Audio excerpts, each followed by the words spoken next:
Hi everyone, welcome to the 2015 Hyundai Sonata.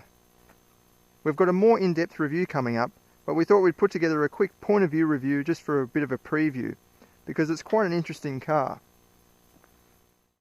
There's three models available in Australia: the Active, the Elite and the Premium, which is what we've got here. The Elite and Premium feature a brand new 2-litre turbocharged petrol engine. It produces 180 kilowatts and 350 newton meters.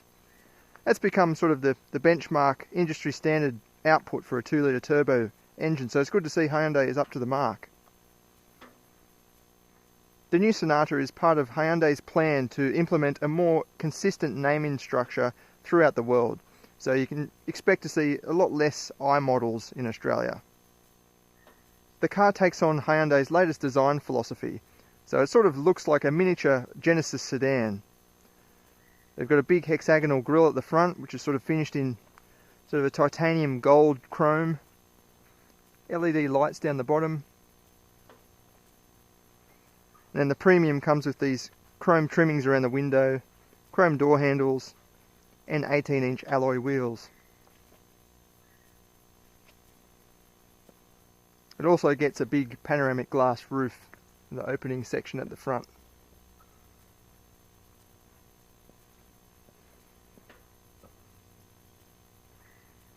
We'll have a look inside. So it's a very clean and clutter-free layout in here, and it's quite big as well. This is going up against vehicles like the Ford Mondeo and Toyota Camry. It's about the same size as the Camry in the front, and it's definitely less cluttered than the Ford Mondeo. The dash is flat, and it's got all your features in this sort of center fascia in the middle. The Premium version gets this touchscreen interface with sat-nav and multi-format media support.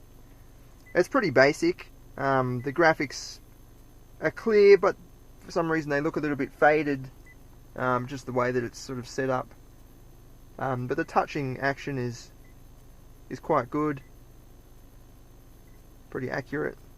It's all very simple to use, like even the climate control. If you want a particular area, you don't have to go looking for it. It's all presented right in front of you. So you've got plenty of cubby holes for your wallet and your keys and things like that. It does feel a little bit cheap. It's, you know, it's not a high-end vehicle, but if you compare it to the Ford Mondeo and the Toyota Camry, you're pretty much on par here.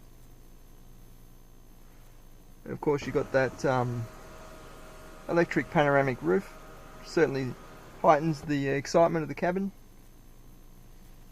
We'll check out the back seat.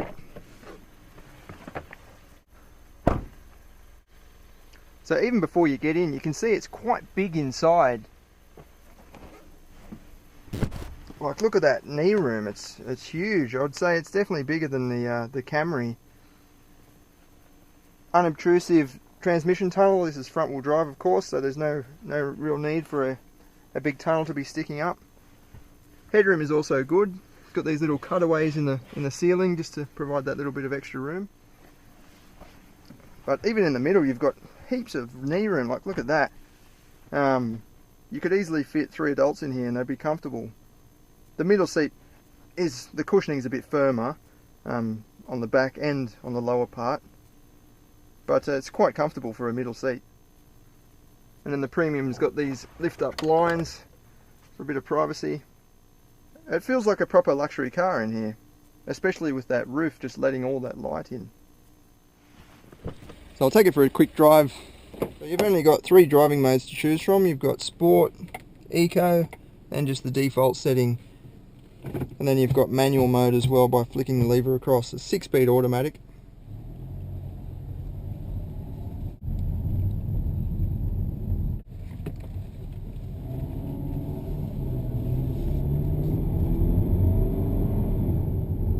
There's no doubt Hyundai has come a long way in terms of handling dynamics and even powertrain technology.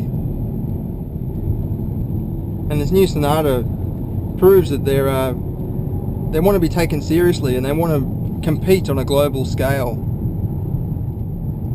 The suspension is quite soft, but it does well to soak up Australia's poor roads. Like this road here is quite bumpy and coarse.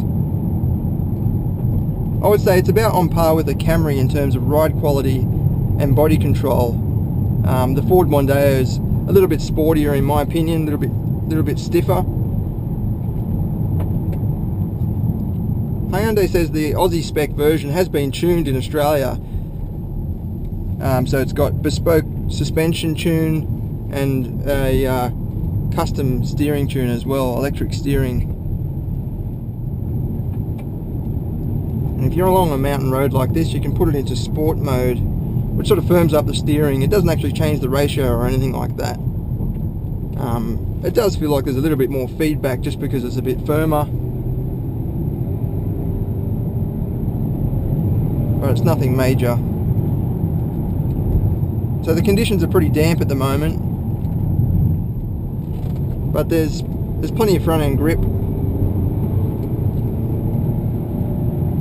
Considering it's got 180 kilowatts, Hyundai has done very well to channel that and keep it composed and confident through the corners. I'm not sure if you can hear the engine. It's not intrusive in the cabin at all.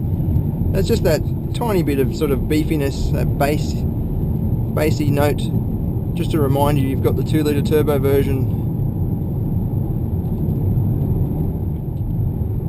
So in terms of performance, it's got really strong mid-range. The 350 newton meters of torque comes on really strong, and when you nail it, it has no trouble getting up to 100 kilometers an hour with ease. We'll just see if there's any torque steer.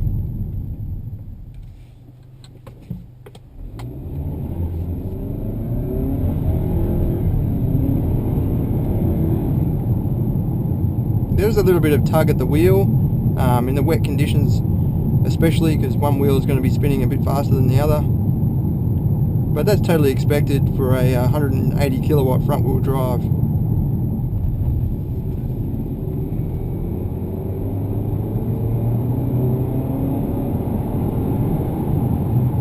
Yeah, the performance is good. It's better than the Toyota Camry, that's for sure. Again, it's not a sports sedan, but it's nice to know that you've got plenty of power in reserve waiting if you need it. Refinement out on the highway is pretty good. You've got a bit of tyre roar and a bit of wind noise, but it's certainly not out of the ordinary in this segment. Overall first impressions, this is quite a nice car. It's impressive actually for the class. Plenty of room, decent list of standard features, quite practical, and it's got very good performance for its class.